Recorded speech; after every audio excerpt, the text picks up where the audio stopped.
Bonjour. Alors je suis comme je vous le disais déjà à Pierre-Châtel, à la Chartreuse de Pierre-Châtel, et je vais vous reparler de l'essentiel finalement de la spiritualité qui est nécessairement simple. Tout ce qui est compliqué n'est pas spirituel.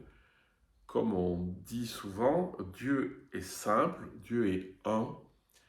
C'est pas nous en étant compliqués qui allons réussir à faire un avec lui, mais c'est en devenant simple et un que nous arriverons à nous connecter à cette réalité qui nous habite et qu'on appelle Dieu. Et, euh, et voilà, c'est qui est finalement la finalité de notre existence. Je voudrais vous faire juste quelques distinctions intéressantes, peut-être pour vous, pour revenir dans l'essentiel. C'est-à-dire que toutes les traditions spirituelles, toutes les mystiques reviennent à cet essentiel et c'est de lui dont je voudrais vous parler. Dans la spiritualité, il y a euh, deux manières de voir les choses qui sont complémentaires et qu'il ne faudrait surtout pas opposer, mais qui ne font qu'un. La première, c'est de descendre dans le grand silence intérieur et de faire un avec la réalité qui nous fonde. Hein. Ce qu'on appelle l'éveil, ce qu'on appelle l'union à Dieu, ce qu'on appelle le soi, ce qu'on appelle la nature originelle, tous les mots sont des pièges et dès que vous en prononcez un, vous êtes enfermé. Donc je vous propose juste cette idée de s'éveiller à sa propre nature, c'est devenir ce qu'on est fondamentalement, c'est-à-dire cet immense silence aimant. Hein. Ça, c'est ce qu'on appelle l'éveil, ce qu'on appelle l'union à Dieu. Ça, c'est un peu la porte d'entrée, c'est un peu la clé du chemin, mais c'est quelque chose qui est accessible très vite et très simplement parce que ça habite déjà en nous.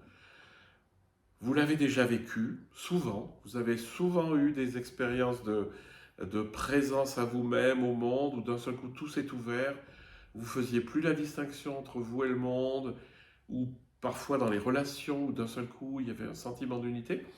Donc c'est quelque chose qui est très accessible. Souvent on ne sait plus comment faire, mais ça c'est un autre sujet que j'aborderai, c'est comment rentrer dans le grand silence.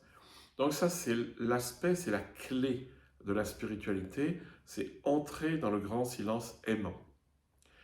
Et le corrélat de ça, c'est-à-dire ce qui va avec, c'est le déconditionnement, c'est le désembourbement des conditionnements, c'est la dissolution des conditionnements.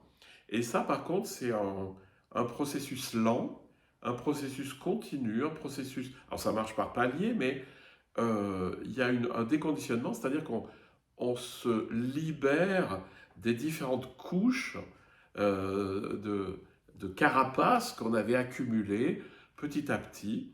Et c'est l'éveil, c'est la présence à ce grand silence qui nous aide à nous dépouiller. Alors il ne s'agit pas d'un dépouillement conscient et volontaire comme on le ferait dans une thérapie, mais ça se fait. C'est-à-dire que l'éveil déconditionne, l'union à Dieu nous déconditionne, c'est-à-dire nous libère de ce que nous avons d'enfermant. Voilà, donc ça c'est une distinction qui est essentielle dans la spiritualité. C'est l'expérience simple de descendre dans le grand silence aimant. Et ça c'est très rapide, ça dure peu de temps souvent, mais c'est pas grave, c'est pas ça le sujet. L'essentiel c'est de toucher cette réalité. Et la deuxième réalité c'est le déconditionnement, le grand déconditionnement qui mène vers une libération des conditionnements. C'est-à-dire on devient libre alors qu'avant on était enfermé. Voilà, ce sont deux facettes de la spiritualité qu'il ne faut pas confondre et qu'il est important de bien visualiser. Je vous souhaite une très bonne journée.